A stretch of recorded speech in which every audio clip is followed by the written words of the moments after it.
everyone. Thank you for joining us for, I believe this is session 6 of the Metro Budget 101 series. We'll be talking about Nashville General Hospital. We are joined by Dr. Joseph Webb, who is the CEO, as well as Mr. Bruce Nearmore, who is the Chief Financial Officer. And I will turn it over to Bruce. After he gives his presentation, we will open the floor for questions and answers. Councilwoman Porterfield and I do have some pre-prepared questions, and we do have council members in the meeting, as well as perhaps we may have a question or two from the public at the end of the presentation. So Bruce, you have the floor. Before we start with the presentation, I just want to take a moment to express thanks and appreciation to you, the Budget Finance Chair, and also the co-chair of the Budget and Finance Committee, or Vice Chair, and all those that are tuned in. We appreciate all of your support, and hopefully we'll be able to give you some additional insight into the operational activities in and around Nashville General Hospital. So with that, I'll just turn it over to Bruce. Thank you, Bruce. All right. So first slide, we're going to do a little bit of an update. Obviously, we presented budget back in February. A lot of things have changed since then. But there are some new council people that we have not had the pleasure to meet. And so I just wanted to start with sort of first slide, which is, this is our update for today, January 21st. We have financials through November, not yet December close. We're about to close the month of December as well. So just for a heads up for all, the Metro Charter actually requires the city to operate a hospital to care for residents of Davidson County, who might otherwise lack access to medical care, being charity or uninsured. Now, we are not a charity hospital in the traditional sense, and we are not a charity hospital for all of Tennessee. We are for residents of Davidson County to the extent of services that we actually can provide here at the hospital. We do have patients that come into our clinics or our emergency room, and if they don't have coverage, we route them through our financial counseling programs here at the hospital, where we get information like, their residents, their income levels, how many dependents are in the household, and many of our patients at that point do qualify for our charity program. And if they qualify for our charity program, unlike some hospitals, they don't just have access to our emergency room, they have access to all of our clinics, they have access to the diagnostics that we provide here at the hospital. If they need X-ray, MRI, a CT, lab test, that's all available regardless of your ability to pay if you're a Davidson County resident here. We love our insured patients too, but we know the charter says that we exist for the purpose of covering those people that don't have coverage otherwise.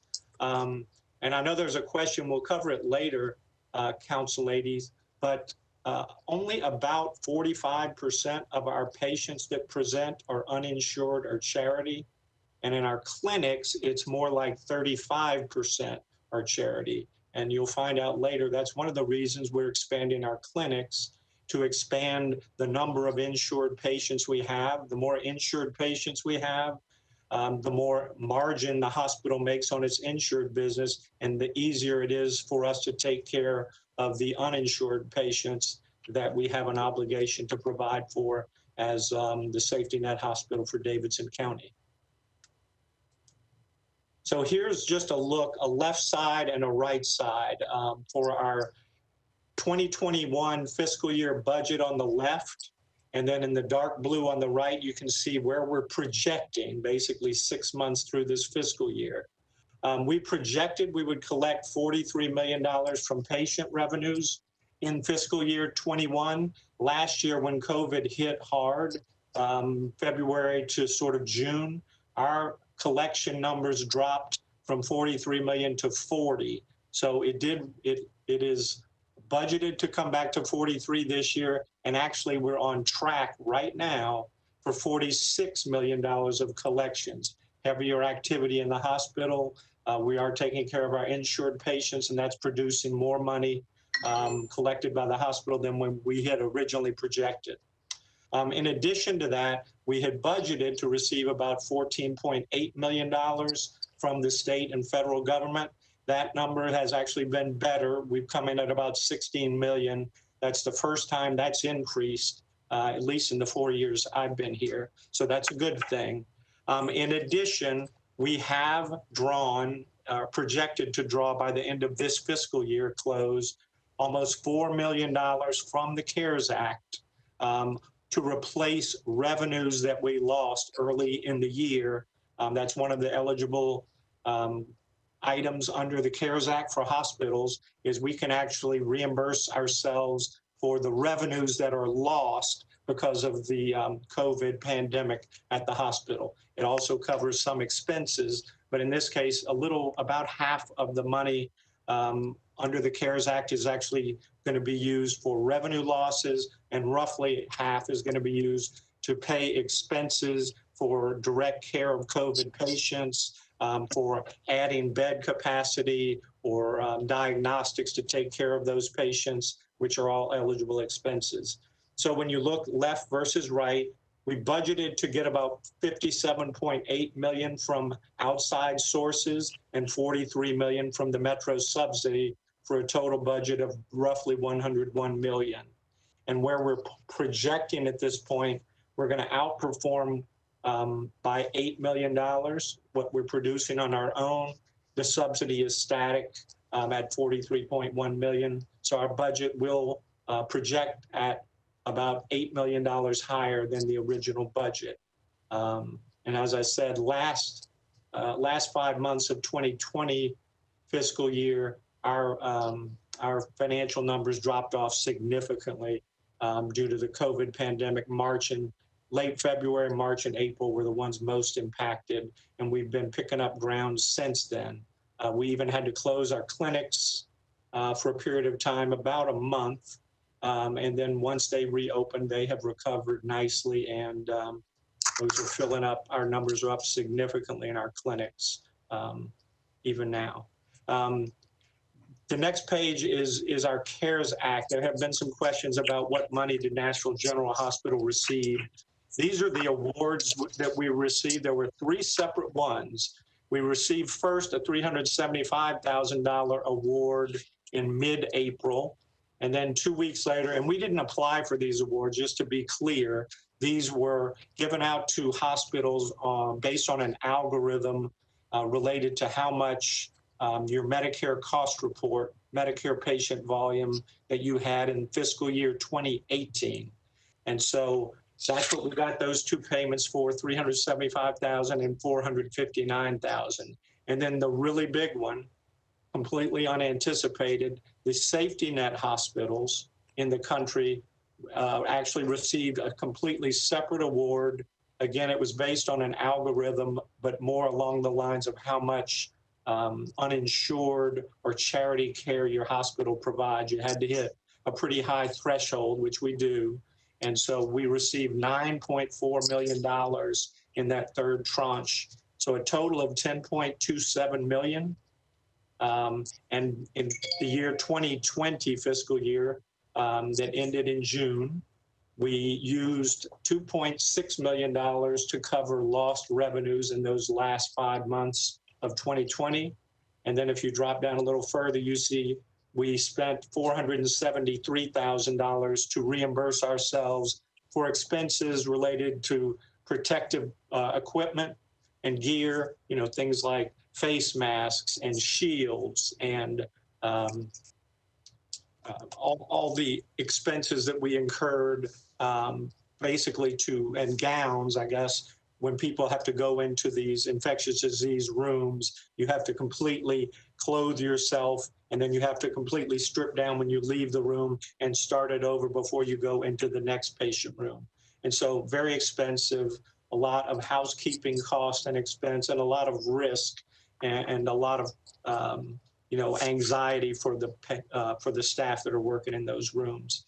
And then this year, since July 1st, we have had an impact of almost $3 million that we've been able to draw dollars from the CARES Act, 2.967.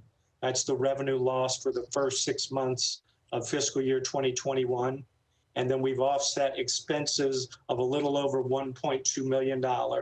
And what's gone up significantly there is we had to start providing, or we chose to provide, a differential, a pay differential for those caregivers that are providing direct care to the COVID patients, people that work in the ER and the ICU and the 6th floor where we put most of the COVID positive patients, some of the techs and the EVS staff that worked in those extremely trying areas. They received a differential, and the differentials themselves are eligible to be reimbursed from the dollars from the CARES Act fund.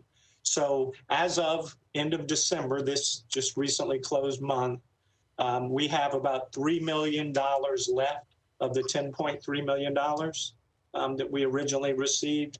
And it's hard to tell, but we project that we're gonna probably expend it before June 30th, which is the deadline for us to use those funds.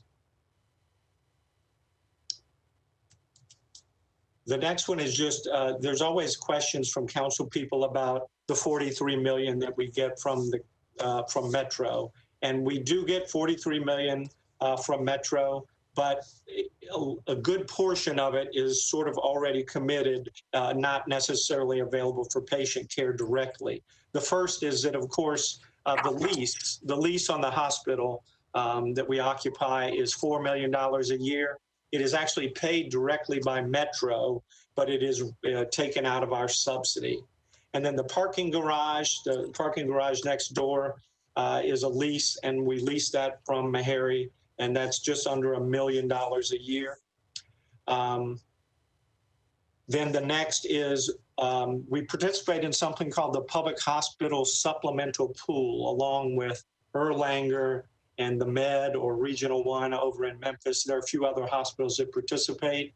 And basically, if you're a government-owned hospital, Metro can put up roughly 35% and draw back 65% from the state. And this has been in place for 10 years now. So Metro puts up $4 million and we draw back $9 million. So we get back a positive $9 million on the $4 million that Metro puts up there. The other is legacy costs. For those that don't know, even though I know Bordeaux recently closed and Knowles is still operational, the hospital still is responsible for paying for the pension or retirement costs, the legacy costs for the employees of those two entities. I'm not sure how that developed. I inherited it when I got here, and that's a piece that comes out of our subsidy every year. Has nothing to do with this hospital directly, but it is taken out of our subsidy. So typically we would have 31.7 of the 43 available for patient care. And then the other one is this year, had been talked about for a while, and I'm not complaining about the sheriff's office at all. We've had a very good relationship with the sheriff and the sheriff's office here. But from 10 years, the sheriff's office has provided either the deputies or once G4S came in place, they actually had that as a line item in the sheriff's budget. But when we went to the budget hearings back in February, we did warn, just made sure that people knew that we had not budgeted for that to change, or if it was going to change, we would expect for that money to be transferred out of the sheriff's office into the hospital budget. And unfortunately, neither of those occurred. And in October, November timeframe, just a couple of months ago, we were informed that the hospital had to take on the unbudgeted cost of the security coverage here. And that was $960,000, $950,000 item that was not in our budget at all. So once you back that one out, we have about $30.8 million available for patient care. All right. And I think, Council Lady Toombs, you had asked a question about financial crises, and I'd have to defer to Dr. Webb about some of the older ones, but the one that was here shortly after I arrived was Mayor Berry's closure announcement back in November of 2017, that she was going to close inpatient services here and transfer the Meharry residency programs to the Southern Hills HCA location. That eventually was backtracked, I think, in early spring timeframe, but the damage had been done by June of 2018. It was 24 physicians had left Meharry. It was roughly 1/3 of our active medical staff, included some really key general surgeons and a fantastic ortho surgeon and a really good hematology oncology doctor and several other subspecialties that had been here for quite some time. Those were Meharry physicians. They were really good. They were very valuable. And we've been scrambling, both Meharry and the hospital, to replace those. It ended up being over 30 physicians that left within that 12-month time period after the announcement. So as of January 21st, today, we have since then directly, the hospital hired 2 full-time general surgeons, 2 full-time urologists, 2 orthopedic surgeons, a full-time podiatrist, a full-time gynecologist, 3 primary care physicians, and a full-time interventional cardiologist here on campus, just to expand access and services for our population.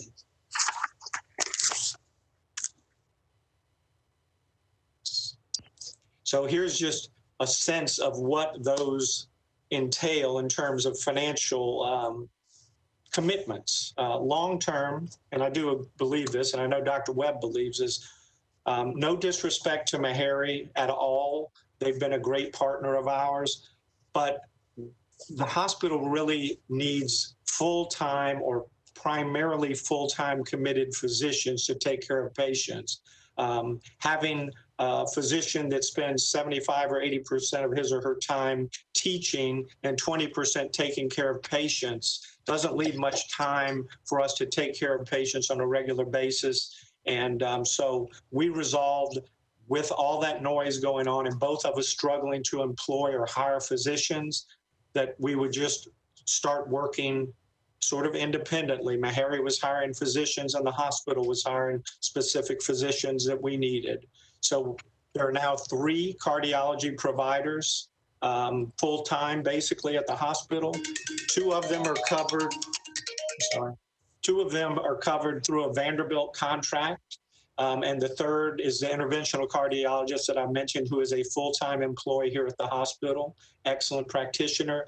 Those 3 alone, the cost for those 3 physicians is roughly $1.9 million a year. That's the cost for the physician coverage, 24/7. And obviously that doesn't count the revenue that they produce. In orthopedics and podiatry, 2 orthos and then a podiatrist. They're all excellent physicians. The cost for those physicians is about $950,000. Our 2 urologists hired, roughly $700,000. We have an ENT nurse practitioner full-time. We have 2 general surgeons, one who's literally starting next week. And so those 2 surgeons to be available full-time, about $900,000 total. 3 primary care physicians, about $600,000, and a full-time gynecologist.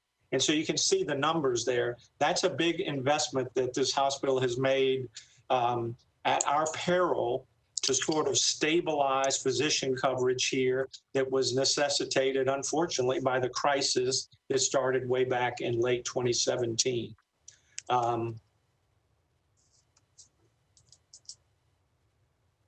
So in spite of taking on that $5.5 million of additional cost over the last, say, 18 months, you can just see on this little diagram just a view of what the subsidy, how it has moved since really Dr. Webb arrived, was $52 million. Remember the emergency request, $52 million in fiscal year 2018. That was the year of the tragedy, the premature closure announcement. In year 2, we dropped that number down to $46.1 million. In year 3, we dropped it to $43 million, and we held serve, or we plan to hold serve this year at $43.1 million.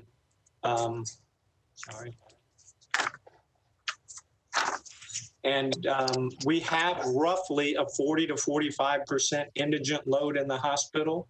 We're making progress. That's part of that business plan, is bringing in physicians to see insured patients. That's part of one of the reasons we operate that clinic out in Charlotte, on Charlotte. That is an insured population that sees our physicians out at that location. We still maintain services here for those that do not have insurance coverage. And we also see TennCare, Medicare, Medicare HMOs, and all of regular insurances out at Charlotte. We see those here as well, but we only see the uninsured population here at this campus primarily. So now we're going to talk a little bit about patient care. And I don't know, I'll go ahead and give this a shot. This is not my area of expertise. I will say, for those that are listening, we are Joint Commission accredited as a hospital. It's every 3 years we go through the reaccreditation process, and 2021 is our year to go back through Joint Commission accreditation. It's an anxious time for us. It's a time when, if ever, we spend extreme amounts of time and, unfortunately, dollars on addressing physical, plant, and life safety issues, because that is where the Joint Commission spends a lot of their time, is looking at the life safety issues. We've got a 45-year-old building, and it is, it has not been kept up to speed. It's a shared responsibility. We haven't gotten probably enough capital to keep this place the way we should. And so you're going to see eventually some requests for some things that we're going to just have to have from a capital standpoint. And I know it's a difficult year for capital. We have a very long history of Commission on Cancer recognition here at this hospital, not well known, but a very nice program. It's operated by Meharry, staffed by our nurses. It is a high performing. And then Dorothy Bennett is on this call too. She runs all of our ambulatory services at the hospital. And we are NCQA recognized level 3. I know the nomenclature has changed a little bit. I won't try to tell you that, but that's the highest level you can achieve for a primary care clinic, which means we take extremely good care of our patients, and we meet all the quality metrics and guidelines at the highest levels, and we put those up against any other clinic out there. Now, this one I feel a little bit more comfortable about, excellence in fiscal management. We had clean financial audits in 2018 fiscal year and 2019. And, we will have our audit shortly, but I've got the initial draft, and it is going to be an unmodified or clean opinion for 2020 as well. And we do that even though we're caring for some of the most fragile patients in Metro. And we're expanding services, and we're backfilling of necessity, even in the face of this pandemic. We're working to attract insured patients into our clinics settings. Our clinic numbers are probably, I'll defer to Dorothy, but I would be willing to bet they're up 30% over the last year. And that's primarily growth in our insured patient numbers. And that is part of the business plan, is attracting more insured patients into our new clinics, and that allows us to take care of the patients that don't have coverage. So, and then this last one is just that issue that we brought. This was a slide from the budget presentation back in February. It just confirms what we talked about previously, is that we were fearful that we were going to be asked to take over the security contract here at the hospital, and all we asked of council was that then transfer the money from that line in the sheriff's office into the hospital. And unfortunately, we were not successful. And so that's an unbudgeted expense that we bear. And then this last one, there's this final page. I apologize for the size here, but this is critical capital that this hospital absolutely has to have in very short order. I'll just point to a few items on here that are extremely concerning as a hospital. If you look about 2/3, 3/4 of the way down, you see a couple of things. $100,000. That is an intra-aortic balloon pump. That is for our cardiac cath lab. We have a full-time interventional cardiologist in there. That physician needs a reliable, no longer out of service, which is where we're about to land, an intra-aortic balloon pump in case he has to go into the vessel, right? So this is not just simple diagnostic. This is if they have to do an intervention. The balloon pump that we have in there that goes within the aorta is out of support, I think at the end of next month, and we would put ourselves and our patients at tremendous risk if anything went wrong. Next on the list is our CT. We only have one CT machine at this hospital, and for those that don't know, the CT machine has become sort of the standard of care to diagnose COVID patients. I mean, you can do a COVID test, but if you see that marking of the lungs, it is very prevalent for patients that are suffering from COVID. That is a very quick diagnostic. You don't even have to wait for the test to come back sometimes to diagnose it.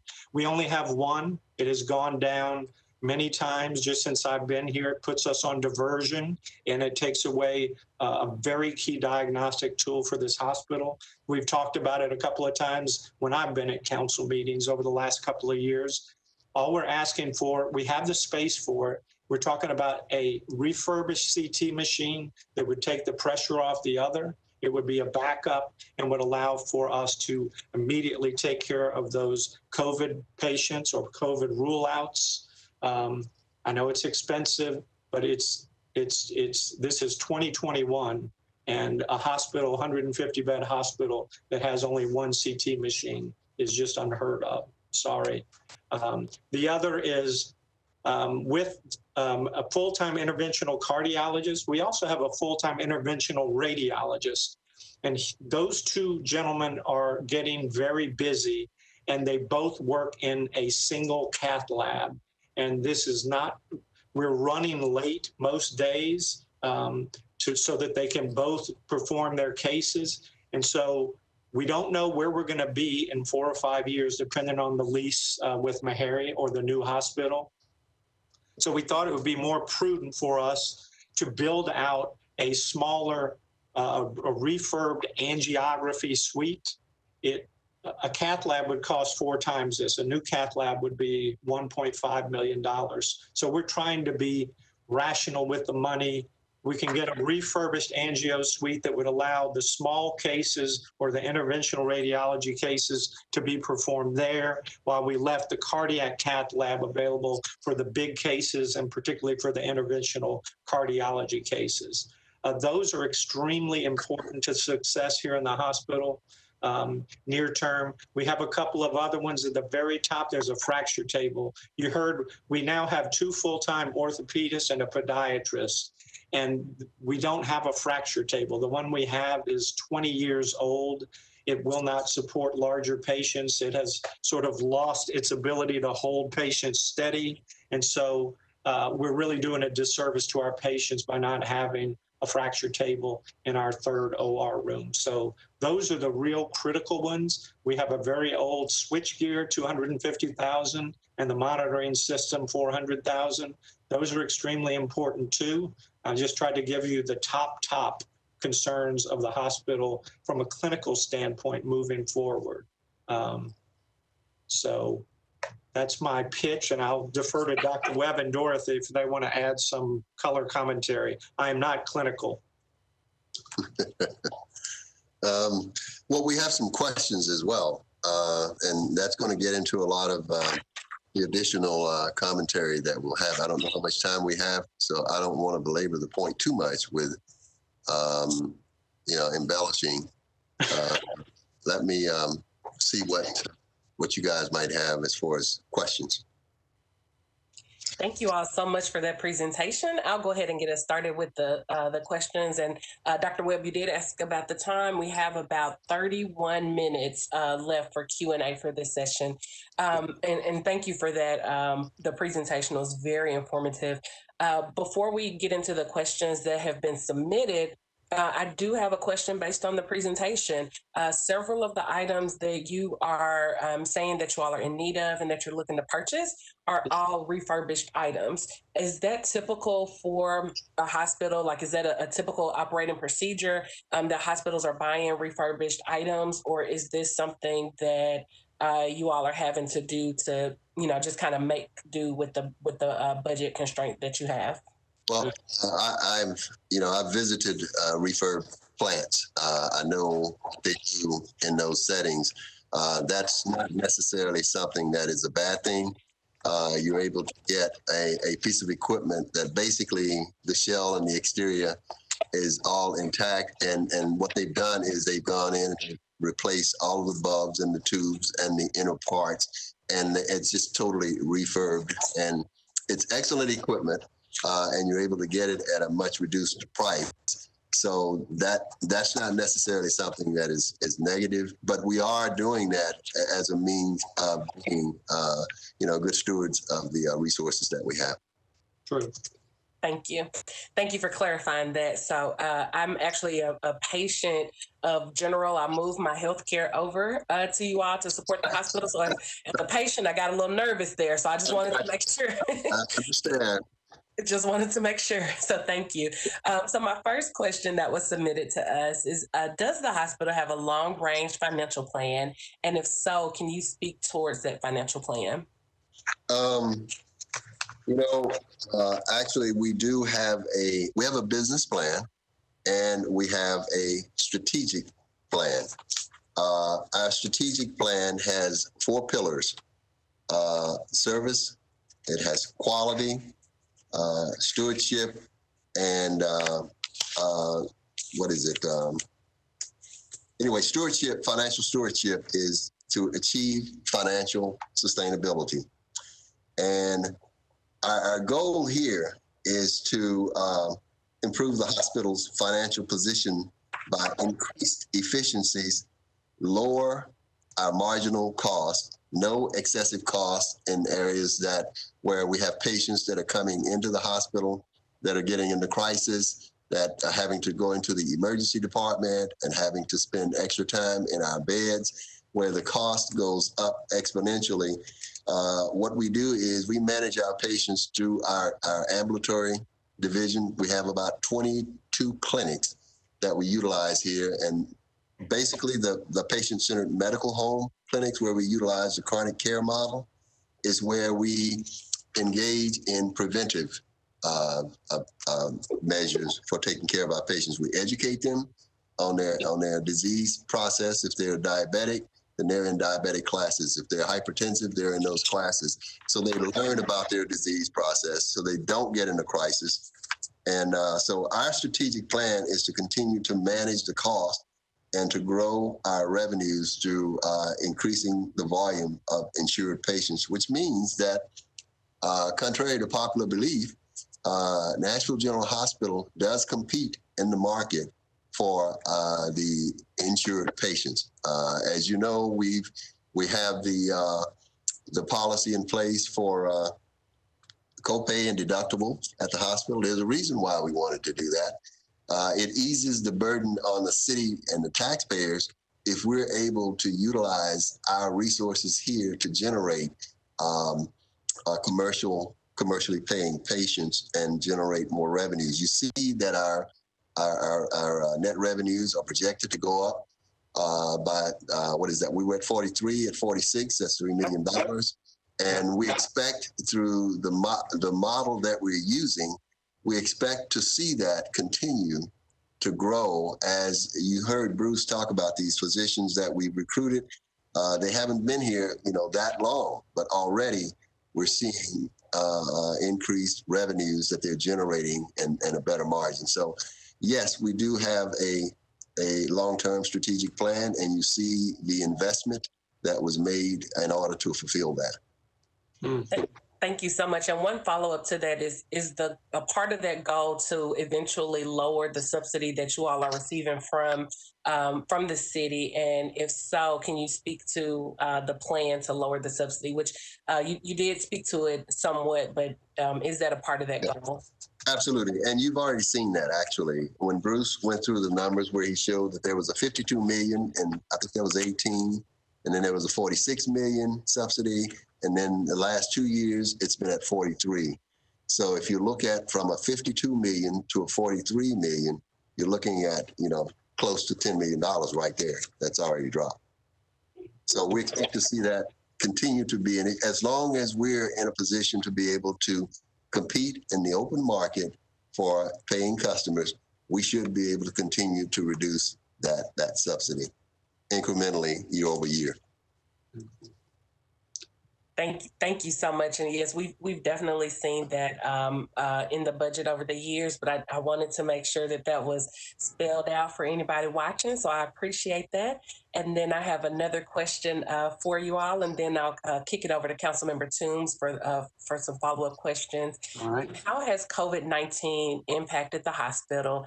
You did talk somewhat about CARES Act funding, and you did speak on how some of that CARES Act funding was used, but if you could touch on any other ways that CARES Act funding was used that maybe wasn't already covered in the presentation.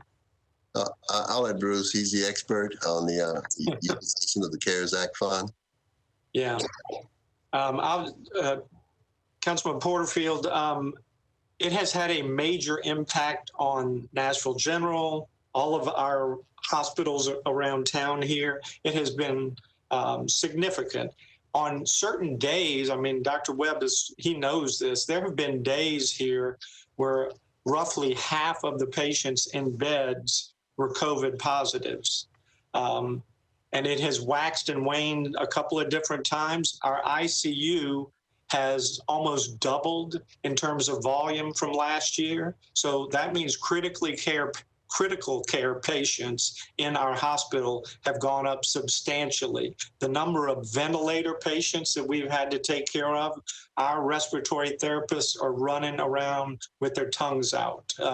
We've had to bring in additional vapotherms and others that can sort of support patients because we honestly didn't have enough ventilators, mechanical ventilators to support breathing early on, and no one could find ventilators. They were in very short supply. So from a clinical standpoint, we have been significantly impacted from a patient presentation standpoint. And then, of course, we've had a lot of our staff and several of our physicians that have been out with COVID themselves. And that has just, has a large impact when physicians are out for a week or 2 weeks, and then everyone they've worked with has to go and quarantine. It's had a big impact for different periods in our clinics, and in our hospital setting, we've had to limit some of the beds that we have available just because we have not had enough well staff to cover those beds at different times. So that is something that's going on throughout Middle Tennessee and probably throughout the country, but it is having a significant impact. Now, as far as how we're spending the money for the CARES Act, about half of it is being spent to reimburse lost revenues, which we're eligible to do. And then so far, about half of that money has been spent on protective equipment and sort of the medicines that we supply to address COVID. And then the cost or the hazard pay that we're paying for clinicians that are working in what we would consider the high risk areas. Those are all reimbursable costs under the CARES Act. So that's where the majority of the money has been spent, and I don't see it changing anytime soon. Although the volume at the hospital is up substantially, so we may not get the benefit of that revenue offset going forward, but the expenses are pretty steady in that $250,000 to $300,000 a month that are eligible expenses. Did that help? That did help. Thank you so much. And that actually triggered one more question. I know, I believe you mentioned someone getting hazard pay, if I can remember correctly. What about, like the custodial staff or the individuals that are responsible for doing a lot of like the deep cleaning? I would assume that they are, they are they're probably have a higher risk right now with COVID. So are those individuals also getting any type of hazard pay? And I'm assuming the hazard pay would be refundable under CARES Act. Yeah, there are some, Ms. Porterfield, there are in like in the housekeeping department or the food service department, certain areas, there are designated people that would work in those areas because you don't want all 25 of your people to go into those patient rooms. You want people that are really careful and focused on that. So the people that have worked on those COVID floors or the ICU or the ER, those, whether they're EVS, registration, those people have been eligible for the differentials. Now, their differential is not as high as it is for the nurse or for the respiratory therapist, but they are eligible for those funds as well, and that is part of it. And then if you've been here, you've seen the people that are at the front, my screeners that are supposed to check everybody's temperature before they get in. Those people, they're not eligible for the diffs, but they are an eligible expense because I didn't have that before COVID. Hopefully that answered your question. Now, there are a lot of people, the majority of people here at the hospital are not receiving any COVID pay diff at this time.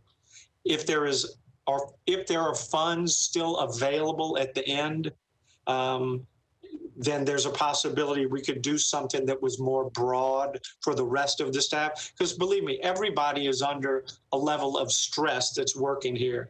I don't care. Even people that walk up here onto the 11th floor, we're called down sometimes to deal with things. I've got, nurses that don't work in that area. They may work in the clinic and they've not been eligible. And, if you're a clinic nurse, that doesn't feel fair. And so it's hard, when you give somebody a benefit because they're in a critical area, there's certain people that don't get that benefit, and that sometimes causes hard feelings. So they're not easy decisions we make. Sometimes we try to give those funds to the people that are in direct harm's way of taking care of those patients.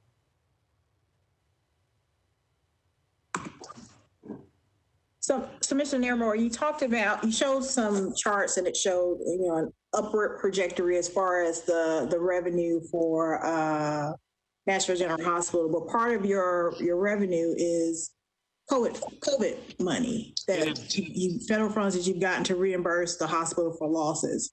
So, that money is not forever. So once that money is gone, do you still see the hospital going in an upward projection as far as its revenue collection?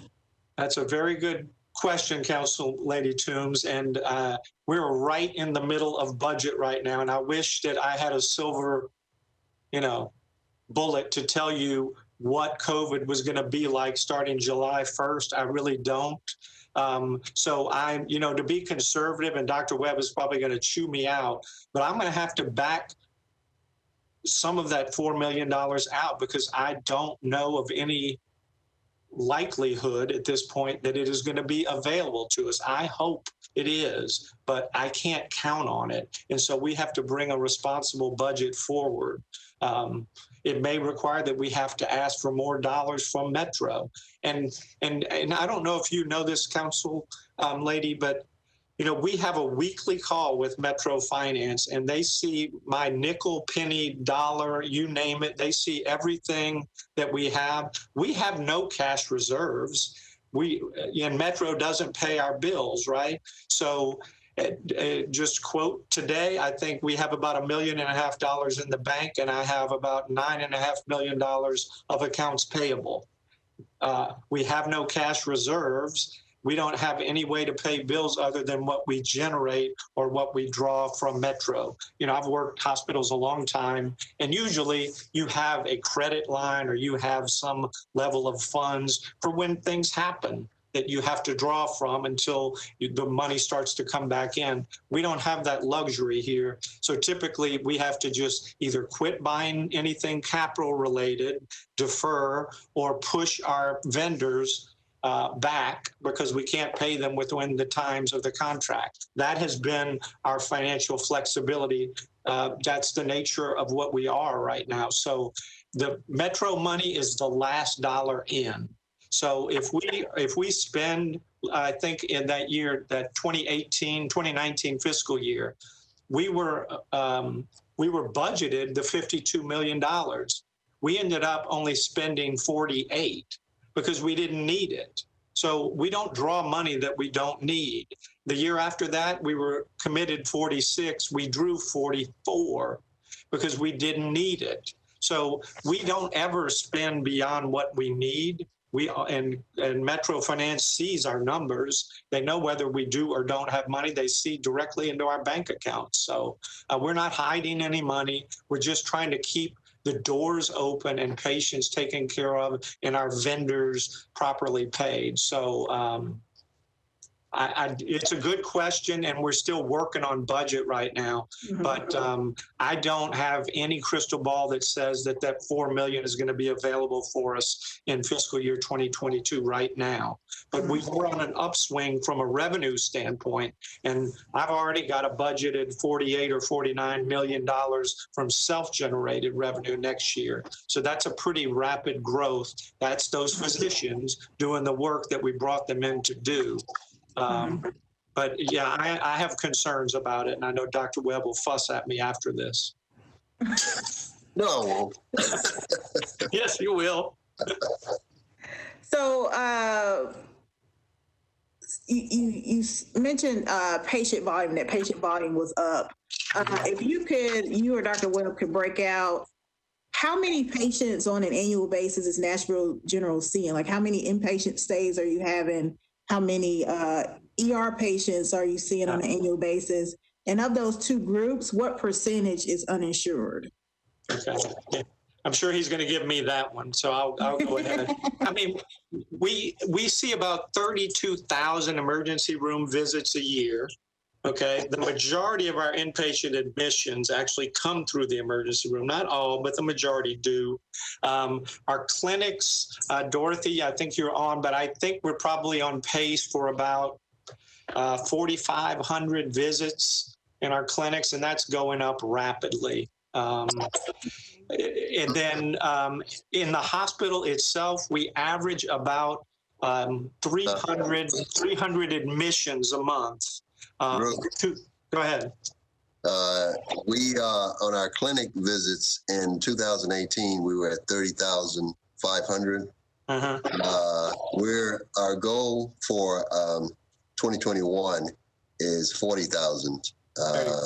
We did 36,000 in 2020, so our goal is to be at 40,000. We're seeing tremendous growth as a result of the expansion, particularly the Charlotte expansion. Those, I mean, and I just want to make this point. People tend to want to measure the hospital's success by the number of patients that are in our beds. Our goal is not to have a large number of patients in our beds. That means you're failing to care for people and keep them well. We should be dealing with preventive care, well care, not sick care. We're not going out there looking for people to get sick so we can snatch them into beds. When one of our diabetic patients ends up in the emergency room because they're in crisis, that's a failure on the part of our ability to keep that patient well. And so what we've been doing is keeping our patients that we have an acuity measure. It's called the ESI. And the level 5 is the least acute patient, meaning the one that's not as sick, but they will get into a crisis and they'll end up in our emergency department. And so our goal has been to keep that number as a percentage to less than 3%. We're currently at 1.5%. And so the work that we're doing, and you all probably hear a lot about avoidable ER visits or unnecessary ER visits, emergency room visits. That's one of the strategies that we have in place is to make sure that we keep that number low, because we don't want our patients ending up there and sick. We want to keep them well. That's our strategy. Mm-hmm. And by the way, that saves a tremendous amount of dollars for the hospital and the city, because the emergency department is one of the most expensive areas of the hospital, if you can imagine. Mm-hmm. And I asked that question in particular, what percentage of the patients were uninsured, because in listening to your presentation, yes, you get the subsidy from the city, but it seems like that it's also on the hospital to cover some of the cost of providing that uninsured care. Okay, so is that a correct interpretation, or? Yes, it is. And so you saw the number that 39% of the hospital's operating budget is what we get from the city. That is what we got from the city this year and last year, 39%. So that means that you have the remaining percentage of that 100% of coverage that we have to cover ourselves. So that is partially, for the most part, it's covered by our ability to collect on paying patients, which is why I referred to the matter of competing in the market for that paying population. If we don't compete for that, then how do we fulfill our goal of covering the operating budget and keeping the doors of the hospital open? Mm-hmm. So that's a dilemma, and it's not a dilemma for us. But if we're being asked to not compete in the market, then where will the revenues come from if you're not competing? Mm-hmm. But Council Lady Toombs, I think you were asking, the other question is, what's the relative percentage, of the uninsured? In our emergency room, it's a little higher uninsured. It's probably in the low 50 percentile, 51, 52%. It's a little higher in there. In our clinics, it's more like 35% uninsured.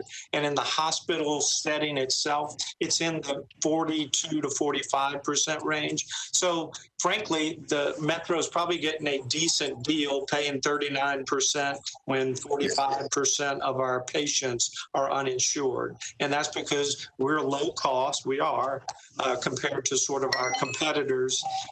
And I think we do a pretty good job building revenues, or we have done recently. So we're getting there. Thank you. And I have a couple more questions before I kick it back to Councilwoman Porterfield. Sure. So, Mr. Namro, you talked about a reserve account and how Nashville General really doesn't have much of one. Is it possible for Nashville General to build up a reserve account, or is that just not possible given the nature of how Nashville General is set up as the safety net hospital for the city?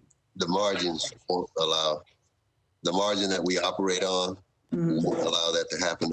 Okay. Obviously, the margin that we generate with the number of with the percentages, the way they are, of indigent populations that the population that we care for, we're also not able to fund capital. Many hospitals are able to fund their capital needs through their generation of revenues.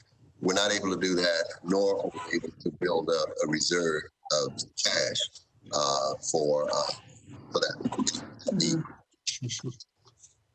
And this last question may be projecting too far into the future, but is there a possibility that Nashville could be self-sustainable, or will it always need some type of subsidy in order to operate?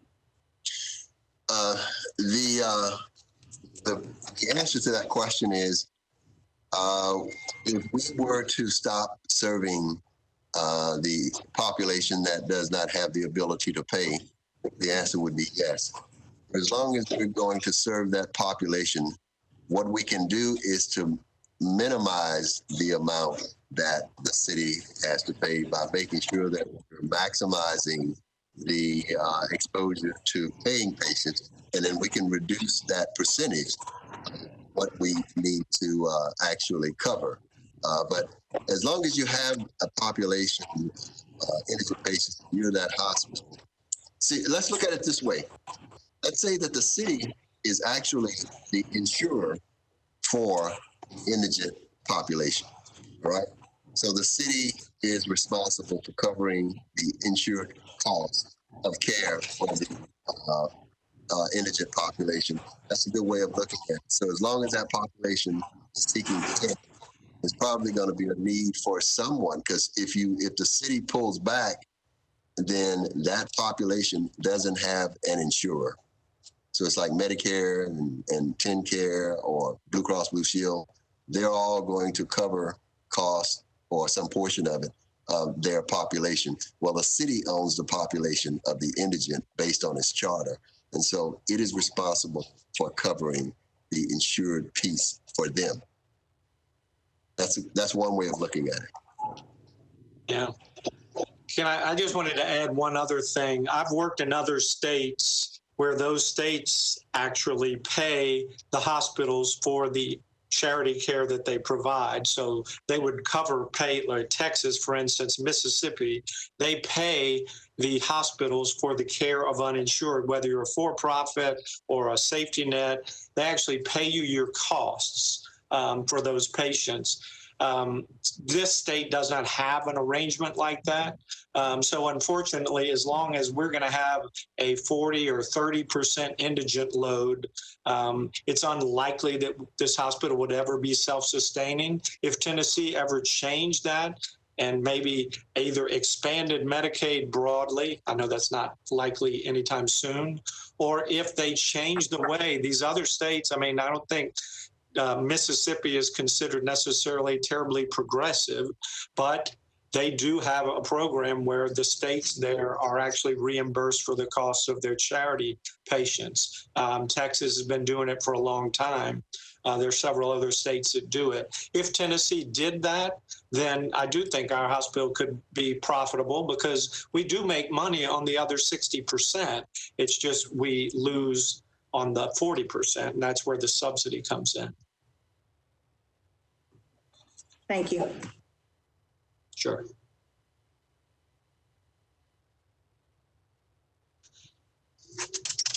Sorry, everyone. I was having a hard time unmuting there.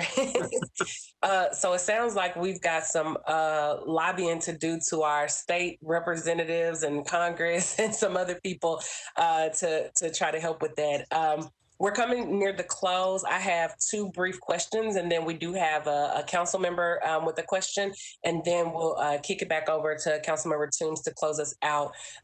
Dr. Webb, I think you've touched on it twice, but the teacher in me just won't let this part go. I had a question for you, and you somewhat answered it, but I want to make sure that it's really clear for the viewing audience.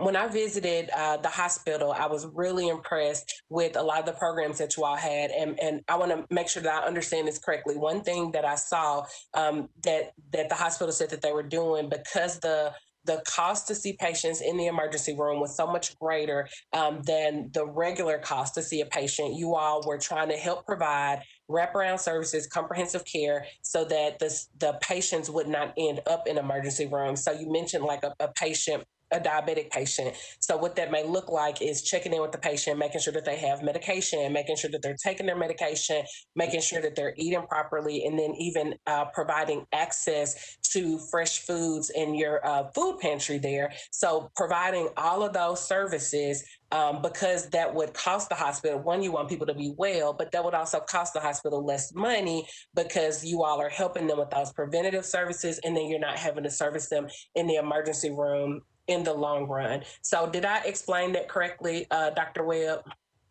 Actually, I couldn't have done it better myself. It's much more cost effective for us.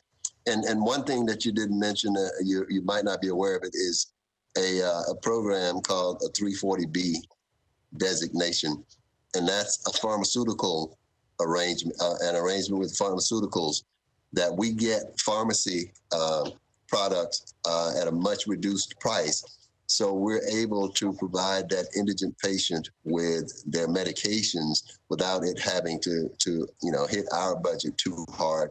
And that patient who might not have been able to get their diabetic medication or their hypertensive medication could have ended up in our emergency department. So it's much more cost effective for us to provide that to them than to have them in the care of the emergency room. Same thing with food. The patient that is suffering from food insecurity through our food pharmacy we're much better from a cost-effective standpoint to provide that food to that patient, which most of it is through a foundation or through some donations anyway. And so the fresh fruits and vegetables that they get is really a minuscule cost compared to them coming into the emergency room and having to be kept here for several days. So yes, you are absolutely correct. Okay, thank you. I just wanted to make sure that was, that anyone who's viewing, they may not know that. So I just wanted to make sure that was also clear that was a way that you all are using to save money. So we're down to our last question, and then we'll acknowledge the council members that have questions. We were speaking on COVID earlier. Are you all involved with the COVID vaccine rollout in any way? Are you guys doing any work with the COVID vaccine? And if so, is there a cost associated with that to the hospital? And is this any cost that you all may be getting reimbursed from the federal government? Bruce, you want to address the cost aspect of it? Sure. Just a couple of things. First of all, we are not at this time a community vaccine location. The vaccines that we've actually received both the Pfizer vaccines and the Moderna vaccines separately at different times. We receive them, they're free. So that they're not a charge to the hospital. But at this point, the doses that we've received are just for our staff, our physicians, people that work here in the hospital. And I think I heard this morning that we've had 380 of our team members that have gotten their second vaccination through today. I don't know if Dr. Webb's gotten both of his. I've gotten my first one. My second one's next week. I'm calculating at this point. Yeah, but we're at this point not a community vaccine location. I did hear, it's a rumor, I don't know for certain, that Meharry may be, just like they've been doing the testing next door, that they may be a site for community vaccine. I think that's, with the new president now in finally, maybe some of that will clear up shortly, because I've heard a lot of areas, a lot of states are not getting the amount of vaccines that they anticipated in the last couple of weeks. And so right now, I don't know what the community vaccination rollout is going to look like for Tennessee. It is a very involved process for the Pfizer vaccine because they have to be kept at sub-zero temperature, which requires a particular freezer that we don't have and a lot of particular handling. The Moderna vaccine is a little bit easier to manage from a temperature standpoint, but I'm sure that they're going to have to be able to handle both of those vaccines, or maybe the next ones, wherever those community sites are. But we're making a lot of progress with our own team. We still probably have about 35% of our staff that has declined to get the vaccine. And I think that's fairly common out there just in the general public, that some people are still pretty skeptical, but I think they're coming around. Thank you so much for answering that. So now we have one hand in the queue. Councilmember Hauser, you're recognized. Yes.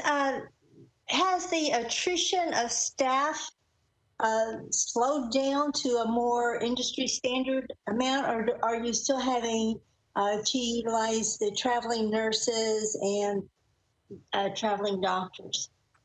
So I know that is much more expensive than. Yeah. We don't utilize any traveling doctors or agency or doctors, but we.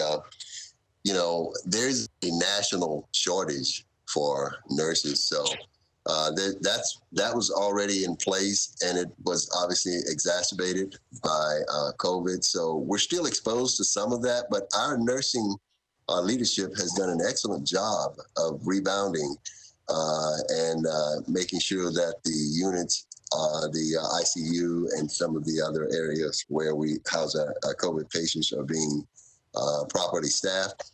So not as bad as we were, not where we want to be, but certainly we've improved on that as well. Thank you so very much. And I don't see any other hands in queue. Are there any other council members who may have a question? If so, this is last call. And before I kick it back over to Councilmember Toombs, I do want to thank our colleagues that have joined us.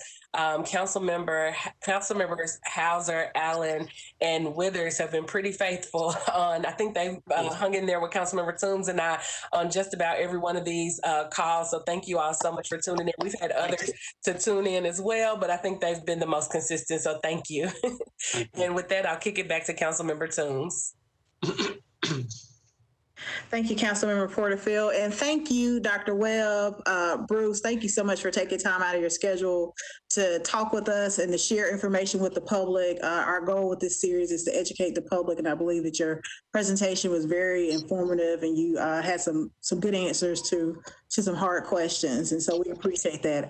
Our next session will actually be on Thursday, February the 4th.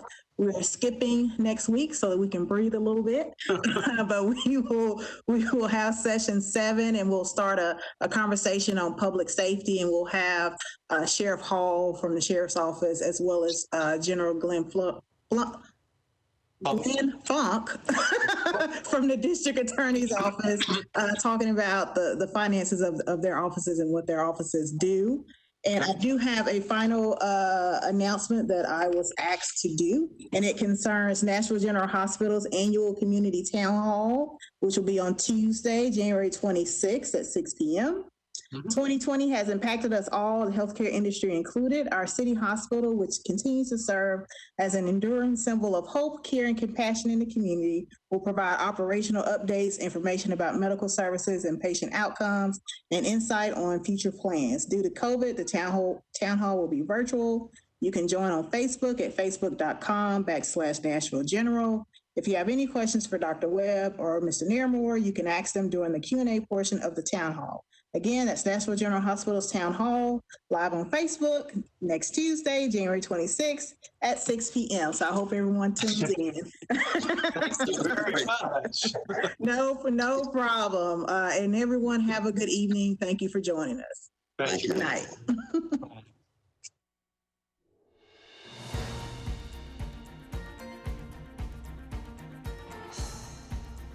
This has been a service of the Metro Nashville Network.